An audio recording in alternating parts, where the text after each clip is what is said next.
चलिए खबरों में आगे बढ़ेंगे। दक्षिण अफ्रीका में मिले कोरोना वायरस के नए वेरिएंट से पूरी दुनिया में एक बार फिर से लगातार चिंता का विषय बना हुआ है। आपको बता दें कि डब्ल्यूएचओ ने इस बार नए वेरिएंट को ओमिक्रॉन नाम दिया है। बताया जा रहा है कि कोरोना का यह नया वेरिएंट पहले वेरिएंट से ज्यादा खतरनाक है। वहीं कोरोना के इस नए वेरिएंट को लेकर डब्ल्यूएचओ की सलाहकार समिति ने इस वेरिएंट को बेहद तेजी से फैलने वाला बता दिया और यही वजह है कि कई देशों ने उड़ानों पर भी प्रतिबंध लगाना शुरू कर दिया है।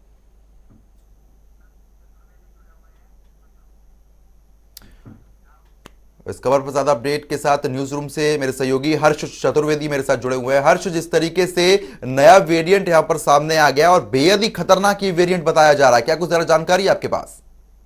बिल्कुल प्रद्युमन, जिस तरीके से कोरोना वायरस के लगातार नए नए वेरिएंट सामने आ रहे थे, इसी बीच अब दक्षिण अफ्रीका से जो है एक नया वेरिएंट ओमिक्रॉन सामने आया है, जिसने पूरी दुनिया को एक बार फिर से चिंता में डाल दिया है। आपको बता दें कि ये जो नया वेरिएंट है वो पहले से कई ज्यादा खतरनाक है और दक्षिण अफ्रीका में अब तक 90% से ज्यादा जो केसेस हैं वो अब इस वेरिएंट के सामने आ चुके हैं। वहीं इसके अलावा डब्ल्यूएचओ ने भी इस पर चिंता जाहिर कर दी है और भारत की अगर बात करें तो भारत के लिहाज से भी ये जो नया वेरिएंट है वो काफी ज्यादा खतरनाक बताया जा रहा है और यही कारण है कि भारत की तरफ से अब जो है विदेश से आने वाले जो यात्री हैं उनकी स्क्रीनिंग का जो है फैसला लिया है और इसमें 12 जो देश हैं उन्हें शामिल किया गया है। आपको बता दें कि जो नया वेरिएंट है ये काफी ज्यादा तेजी से फैल रहा है और इसकी सबसे जो बड़ी वजह है, सबसे बड़ा जो खतरनाक इसका जो बताया जा रहा है वो ये है कि इसके जो लक्षण है वो कई लोगों में नहीं दिखाई पड़ते हैं, जिसकी वजह से जो वेरिएंट है काफी ज्यादा खतरनाक साबित होता नजर आ रहा है।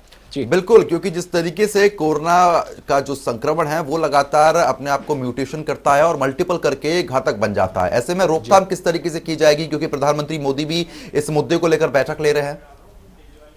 जी प्रद्युम्न, अभी प्रधानमंत्री नरेंद्र मोदी इस पर बैठक कर रहे हैं। इसके अलावा कई जो बड़े देश हैं वो भी इसको लेकर लगातार बैठकों का दौर जारी रख रहे हैं और डब्ल्यूएचओ की तरफ से भी इस पे तमाम तरीके की गाइडलाइन जारी की है, क्योंकि अगर आपको बता दें कि दोनों जो डोज वैक्सीन की लग चुकी हैं उसके बाद भी इसका खतरा बना हुआ है, जिसकी वजह से इस वेरिएंट को और ज्यादा घातक और खतरनाक देखा जा रहा है। और फिलहाल केवल बचाव ही एक ऐसा उपाय है जिसकी वजह से इस वेरिएंट से बचा जा सकता है, क्योंकि फिलहाल वैक्सीन अभी तक कोई आई नहीं है। इसके अलावा सबसे बड़ी बात यह है कि फाइजर और बायोएनटेक की तरफ से यह बयान जारी किया गया है कि उनकी जो वैक्सीन है उसके दोनों जो डोज हैं वो लगने के बाद भी कोई इसकी गारंटी नहीं है कि वो जो दोनों डोज हैं वो इस वेरिएंट पर काम करेंगे।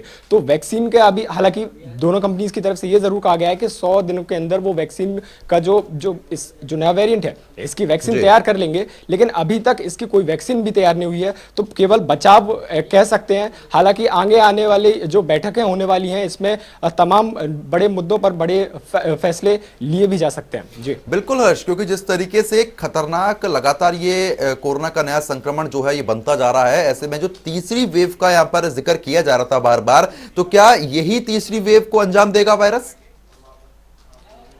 बिल्कुल प्रद्युम्न, अभी तक इस पर कोई आधिकारिक बयान सामने नहीं आया, ना ही डब्ल्यूएचओ की तरफ से इस पर कोई भी प्रतिक्रिया आई है कि तीसरी लहर को ये अंजाम दे सकता है। लेकिन जिस तरीके से खतरा इस वेरिएंट का बढ़ता जा रहा है, कहीं ऐसा ना हो कि यही तीसरी जो है लहर वो साबित हो, क्योंकि आप देखिए दक्षिण अफ्रीका में 90% से ज्यादा जो केस हैं वो इस वेरिएंट के सामने आ चुके हैं। अमेरिका की अगर बात करें तो अमेरिका में भी तुरंत जल्दी जल्दी कोरोना वायरस के जो केस हैं वो बढ़ते जा रहे हैं। हालांकि अमेरिका की तरफ से यह बयान जरूर किया गया है कि अभी पूरी रिसर्च की जाएगी, शोध किया जाएगा, उसके बाद इस पर कोई फैसला लिया जाएगा कि वो जो केसेस नए कोरोना के सामने आए वो ओमिक्रॉन जो वेरिएंट है उसके आए हैं। लेकिन अमेरिका, दक्षिणी यूरोप और अब दक्षिण अफ्रीका, यहां पर तमाम जो केसेस हैं वो कोरोना वायरस के बढ़ते हुए नजर आ रहे हैं और हाल ही के दिनों में भारत में भी कोरोना के केसेस के जो आंकड़े हैं वो कुछ हद तक बढ़ते हुए नजर आए थे। तो अभी आधिकारिक तौर पर इस पर कोई फैसला नहीं लिया गया है, लेकिन हाँ, जिस तरीके से कोरोना के जो केसेस बढ़ रहे हैं वो इस ओर जरूर इशारा कर रहे हैं कि तीसरी लहर का ये संकेत हो सकते हैं। जी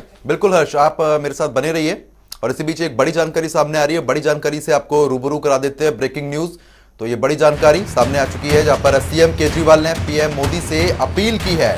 बड़ी जानकारी और अहम है, जहां पर केजरीवाल ने पीएम मोदी से अपील की है। नई वेरिएंट को लेकर पीएम मोदी से यह अपील की गई है। नया वेरिएंट यहां पर कोरोना का सामने आ गया है, तो ऐसे में वेरिएंट से प्रभावित देशों से उड़ान बंद हो। सीएम केजरीवाल ने प्रधानमंत्री मोदी से यह अपील की है कि जिस भी देश में ये वेरिएंट पाया गया है उस देश से उड़ान भारत के लिए बंद कर देनी चाहिए। सीएम केजरीवाल ने पीएम मोदी से अपील की तो ऐसे में ये बड़ी जानकारी अब तक पहुंचा रहे हैं। उन्होंने कहा बड़ी मुश्किल से देश कोरोना से उबर पाया है और अब ये नया वेरिएंट यहाँ पर सामने आ गया है, तो ऐसे में नए वेरिएंट को देश में आने से रोकना होगा। वेरिएंट से प्रभावित देशों से उड़ान बंद की जाए, नए वेरिएंट को देश में आने से रोकना होगा। तो सीएम केजरीवाल ने प्रधानमंत्री मोदी से ये अपील की है। तो ये बड़ी जानकारी आप तक पहुंचा रहे हैं, जहां पर नया कोरोना संक्रमण यहां पर सामने आ रहा है, नया वेरिएंट उसका सामने आ गया है। तो ऐसे में सीएम केजरीवाल की तरफ से प्रधानमंत्री मोदी से अपील की गई है, वेरिएंट से प्रभावित देशों से उड़ान बंद हो और ऐसे में वहां के नागरिक भी यहां पर न आ पाए। जिस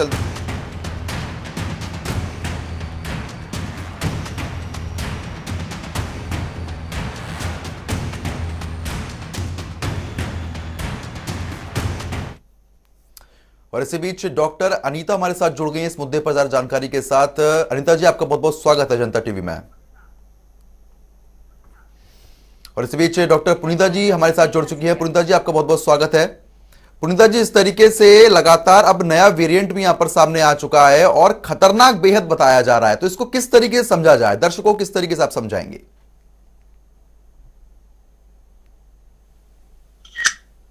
देखिए, हम लोग हमेशा से कहते हैं कि कोविड अभी खत्म नहीं हुआ है। केसेस बहुत हद तक कम हो गए हैं क्योंकि हम लोग ने बहुत अच्छे से उसको मैनेज किया और स्पेशली भारत में तो बहुत अच्छे से मैनेज हुआ है। लेकिन हम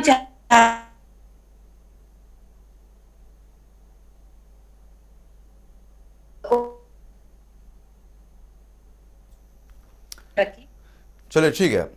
हर्ष, जिस तरीके से लगातार परेशानी यहां पर बरकरार बनी हुई है, क्योंकि जिस तरीके से 2 वेव यहां पर भारत झेल चुका है और अब तीसरी वेव के आने की आशंका जताई जा रही है, तो ऐसे में कुछ लक्षण यहां पर सामने आ रहे हैं। डब्ल्यूएचओ की तरफ से कोई बात यहां पर सामने आई है? जी बिल्कुल प्रद्युम्न, डब्ल्यूएचओ की तरफ से लगातार यही कहा जा रहा है कि जो वेरिएंट है इसके लक्षण ज्यादातर लोगों में दिखाई नहीं पड़ रहे हैं। जब लक्षण काफी ज्यादा अहम हो जाए, काफी ज्यादा बढ़ जाते हैं, उसके बाद ही इसके जो लक्षण हैं वो देखे जाते हैं। और दक्षिण अफ्रीका के अलावा अभी कोई भी देश ऐसा नहीं है जिसने ये पुष्टि की हो कि ओमिक्रॉन नाम का जो वेरिएंट है वो उनके नागरिकों में देखा गया हो। हालांकि जैसा हमने पहले बताया कि अमेरिका में लगातार जो है कोरोना वायरस के जो केस हैं वो बढ़े हैं, लेकिन अमेरिका की तरफ से ये बयान जरूर जारी किया गया है कि अभी शोध के बाद ये जो है बयान दिया जाएगा, शोध के बाद पता लगाया जाएगा और बताया जाएगा कि ये जो नए केसेस हैं वो ओमिक्रॉन के ही हैं। हालांकि फिलहाल अभी केवल दक्षिण अफ्रीका से ही जो मामले हैं वो सामने आए हैं और दक्षिण अफ्रीका में ही सबसे ज्यादा मामले। चलिए ठीक है हर्ष। पुनीता जी हमारे साथ बनी हुई हैं। पुनीता जी, इस तरीके से ओमिक्रॉन लगातार अब कहर बरपाता हुआ अन्य देशों में नजर आ रहा है और भारत में भी आने के पूरे प्रयास कर रहा है, इसके क्या कुछ लक्षण रहेंगे? क्या कुछ एक तरीके से देखा जा सकता है, जैसे पहले के कोरोना वेरिएंट में बुखार, खांसी, जुकाम ये रहता था, लेकिन इस वेरिएंट में क्या कुछ नया देखने को मिलेगा?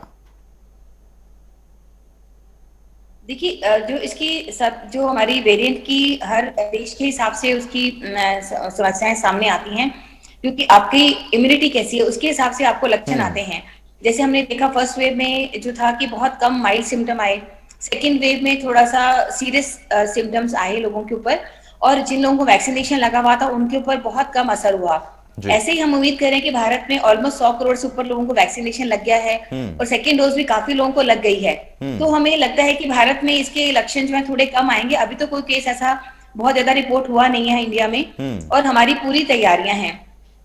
सेकेंड वेव के बाद ऑक्सीजन के प्लांट जितने भी 50 बेड से ऊपर है वहां सब जगह ऑक्सीजन प्लांट्स लग चुके हैं। नंबर ऑफ बेड्स की सुविधाएं बढ़ा दी गई हैं। जैसे फरीदाबाद का ही हम लें तो हमारे सरकारी अस्पताल बीके में भी 100 से ऊपर बेड ऑक्सीजन वाले पूरे तैयार कर दिए गए हैं। ये सही हमारा ऑलरेडी कोविड डिक्लेयर्ड हॉस्पिटल था, प्लस कॉर्पोरेट हॉस्पिटल्स हैं और हमारे नर्सिंग होम्स जो कुछ कोविड हॉस्पिटल्स करे गए थे, तो वो सब पूरी तरह से तैयार है। किसी तरह का भी अगर हमें जैसी गाइडेंस हमारे को डब्ल्यूएचओ से मिलेंगी या भारत सरकार के स्वास्थ्य मंत्रालय से मिलेंगी, उन सबको हम फॉलो करेंगे। जैसी वो सिम्टम्स के हिसाब से दवाइयां बताएंगे, उन सब दवाइयों का हम उस हिसाब से इस्तेमाल करेंगे। लेकिन फिर भी हम चाहते हैं कि लोगों को ये थर्ड वेव का सामना ना करना पड़े। उसके लिए लोगों को सबसे पहले जागरूक करना है कि मास्क पहनना ना छोड़ें और अपना सोशल डिस्टेंसिंग का ध्यान रखें और भीड़ भाड़ वाले इलाके में ना जाएं। अभी जैसे आपका फोन आया, मैं बाहर ट्रैवल करती तो ट्रैवलिंग में भी मेरा मतलब हम मास्क घर में भी हम रखते हैं पहनने के लिए कि अगर मुझे क्लिनिक में जाना है तो मास्क के बिना हम नहीं रहते हैं, 1 मिनट के लिए भी मास्क नहीं उतारते हैं। चाहे कितनी बार हमें लोग कहते हैं कि आप मीटिंग में आए हो, आप अब उतार सकते हो, लेकिन नहीं। तभी करके हम देखा है जो लोगों ने सोशल डिस्टेंसिंग और मास्क का ध्यान रखा है वो लोग काफी हद तक इससे बचे हैं। बिल्कुल और पुनीता जी, सिम्टम्स जो है हर लेकिन एक के अपने अपने हिसाब से इसमें आते हैं। बिल्कुल तो हमें जैसे जैसे आते जाएंगे हम उसके प्रति लोगों को जागरूक करते जाएंगे। बिल्कुल पुनीता जी, लेकिन जिस तरीके से स्टडी यहां पर बता रही हैं कि जो कोविड की यहां पर एक तरीके से वैक्सीनेशन यहां पर किया गया है वो भी इस वेरिएंट पर बेअसर साबित होगा।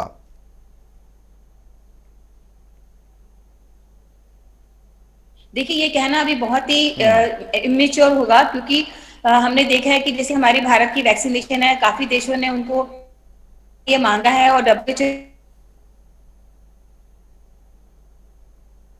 कर रही हैं। ये वेरिएंट अभी आया ही बहुत ही अभी प्रीमेच्योर है कहना कि इस पर असर करेगा कि नहीं करेगा। और इस पे हमारे साइंटिस्ट, आपने देखा पहले भी भारत ने सबसे पहले वैक्सीन बना दिया था। तो हमें अपने जो साइंटिस्ट हैं उन पे पूरा विश्वास है कि वो इस पे उन्होंने काम तो शुरू कर दिया और बहुत जल्दी इसका भी रिजल्ट हमें मिल जाएगा। तो इतना ज्यादा पैनिक करने की जरूरत नहीं है। अपने आप को इम्यूनिटी को बढ़ाइए, अपने खाने पीने का ध्यान रखिए, स्वास्थ्य का पूरा ध्यान रखिए। भीड़ भाड़ वाले इलाके और जहाँ पे बहुत धुआं है, पॉल्यूशन है, वहां जाने से पहले बचें। और अगर नहीं जा सकते हैं तो कृपया करके डबल मास्क पहन के जाएं और डॉक्टर के द्वारा जो आपको प्रिस्क्राइब मेडिसिन है वो ही लें। और किसी भी ऐसे अपने आप से अपना इलाज शुरू ना कर दें, डॉक्टर की सलाह जरूर लें। बिल्कुल, डॉक्टर की सलाह लेना बेहद जरूरी है क्योंकि जो वेरिएंट है बेहद ही खतरनाक है। ऐसे में मेरे सहयोगी हर्ष बने हुए मेरे साथ। हर्ष, प्रधानमंत्री मोदी भी इस मुद्दे को लेकर बैठक ले रहे हैं, क्या कुछ अहम फैसले यहां पर लिए जा सकते हैं? बिल्कुल प्रतिमा, प्रधानमंत्री नरेंद्र मोदी ने कोरोना के जो नया वेरिएंट है, इसके अलावा लगातार बढ़ते कोरोना वायरस के जो संक्रमण है उसको लेकर बैठक कर रहे हैं। इसमें वैक्सीनेशन को लेकर कई अहम फैसले किए जा सकते हैं, ये कहा जा सकता है, क्योंकि वैक्सीनेशन को लेकर भी इसमें जो है बैठक को किया जा रहा है। इसके अलावा आपको बता दें कि कई तरीके के प्रतिबंधों को लेकर भी इसमें चर्चा की जा सकती है। हालांकि अभी फिलहाल इस पर कोई अहम चीज सामने, अहम बात सामने नहीं आई है, लेकिन प्रतिबंधों को और इसके अलावा वैक्सीनेशन को लेकर इसमें चर्चा हो सकती है और कई अहम फैसलों पर मोहर भी लगाई जा सकती है। जी बिल्कुल, जिस तरीके से लगातार यहां पर बैठकों का दौर भी देखने को मिल रहा है, ऐसे में पुनीता जी एक बात बेहद जरूरी हो जाती है जानने की, जब फर्स्ट वेव आई थी तो आमतौर पर इतना घातक नहीं हुआ था, लेकिन जब सेकंड वेव यहां पर कोरोना की आई तो सबसे ज्यादा उसका असर हमारे लंग्स पर पड़ा। लेकिन अब अगर ये वेरिएंट भारत में आ जाता है तो शरीर के किस अंग पर सबसे ज्यादा फर्क पड़ने वाला है? देखिए अभी तो जैसे इसके बारे में अभी तो मैं बहुत ज्यादा आपको नहीं बता पाऊंगी, क्योंकि अभी हमारे देश में ये आया नहीं है और हमें इसका कुछ ऐसा आइडिया नहीं हुआ है अभी तक।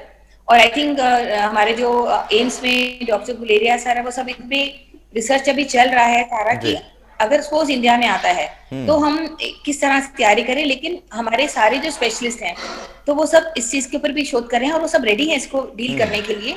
और जैसे जैसे WHO अपने साइन एंड सिम्टम्स के हिसाब से हमें ट्रीटमेंट और गाइडलाइंस बताएंगे तो वो सब हम उसके हिसाब से डेफिनेटली उसका करेंगे। और भारत का हमने पहले भी देखा है कि बाकी देशों के मुकाबले ट्रीटमेंट में बहुत अच्छा रहा है और यहाँ पे मोर्टेलिटी रेट भी काफी कम रहा है। और हमारी लोगों की इम्यूनिटी भी, अब देखो जैसे हम लोगों ने वैक्सीनेशन भी काफी लोग होने से तो इम्यूनिटी काफी अच्छी है। तो आई थिंक कि इसमें थर्ड वेव का जैसे था वो भी हमने, अब हमारी तरफ से कहा जा रहा है डॉक्टर्स की तरफ से भी और एम्स की तरफ से भी, थर्ड वेव की संभावना काफी कम है। बट नया वेरिएंट कैसे असर करेगा, जैसे सेकंड वेव में अचानक आया था और अचानक पता चला कि सीधा उसने लंग्स पे असर किया। तो धीरे धीरे जैसे हमारी कंट्री में अगर कोई केस पाया जाता है उसकी स्टडी के बाद ही हम इस पे बहुत डिटेल में बता सकते हैं। अगर अभी मैं बता दूं कि यहाँ असर करेगा तो लोग बहुत पैनिक में आ जाएंगे इस चीज के लिए। तो पैनिक तो हमें क्रिएट करना नहीं है बिल्कुल भी। बिल्कुल, चलिए बहुत बहुत शुक्रिया पुनीता जी और हर्ष, आपका भी बहुत बहुत शुक्रिया तमाम जानकारी देने के लिए। और इसी